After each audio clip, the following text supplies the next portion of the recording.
If you're anything like me and you want to make a living out of your artwork, you'll have realised that at some point you've got to get out of the studio and get it in front of people.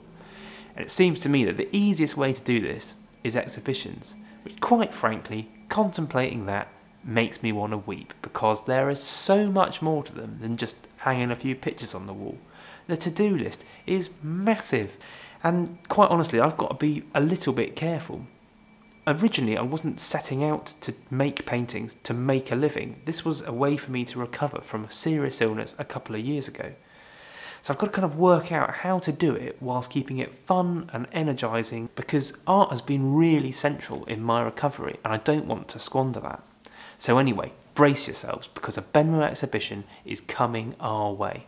But in the meantime, that to-do list isn't going anywhere. I think it's time for us to crack on.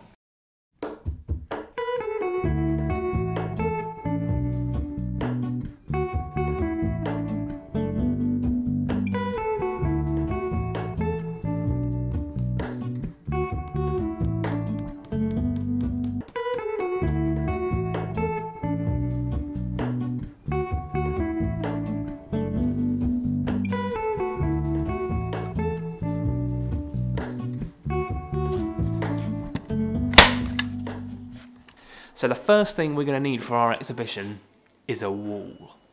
This wall is actually just in my studio, so no one's going to see this work apart from me and my new pot plant, Clive.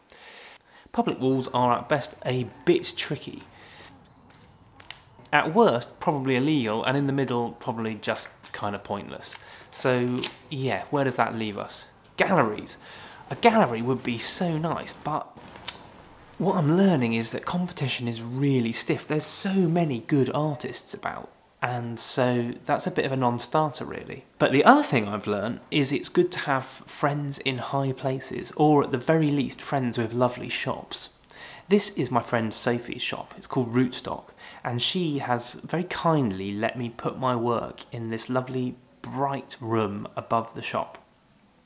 Sophie's also an artist, so she kind of gets the challenge of putting your work out there and elevating it. So yeah, I'm feeling good about this. Hopefully this is the first step in getting a few Benmo paintings in front of a few more people. It's a scary prospect that loads of people might come and gawp at my work, but I think it's an even scarier one that no one will turn up at all. I've done a bit of promotion on Instagram and email, but I just don't feel like it's getting the baby bathed. And whilst I'd like to think that I can be really cool about it and not worry about who comes, I do really care. It's not about the money, it's about being able to show this work. I've been working on this stuff for over a year, and whilst art is, yes, a form of self-expression, for me it's really about communication. I want to have some meaty chats about this stuff with people and talk about what it's meant to me. I suppose it's a bit like if I was a musician who'd been practicing a piece for a year, or an actor who'd been working on a play for ages. You know, I'm ready for the show. So I've had these little cards made, and I'm hand writing an invitation, and I'm going to go around and deliver them. Maybe I won't try to sound too desperate. It's a bit of a puzzle, and I wonder what you other artists think about this. But I'm wondering how to tell the story of all this work, because it's taken place. I've made these paintings over the last year, and a lot has happened. I've had a tough year with my health, but I've also had a good year with lots of nice times with friends and family. I've had loads of great walks and explorations in the landscape, but I'm also worried about the environmental elements. That's always at the back of my mind. So each painting in a weird way is a kind of little snapshot autobiography, and I wonder how to bring that across in the exhibition. Do I need to? Do I just let the paintings speak for themselves?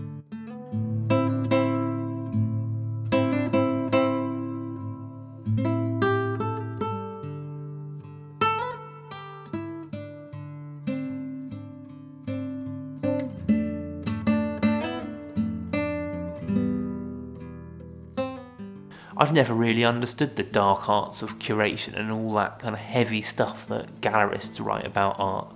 but I suspect that this is part of what it's getting at.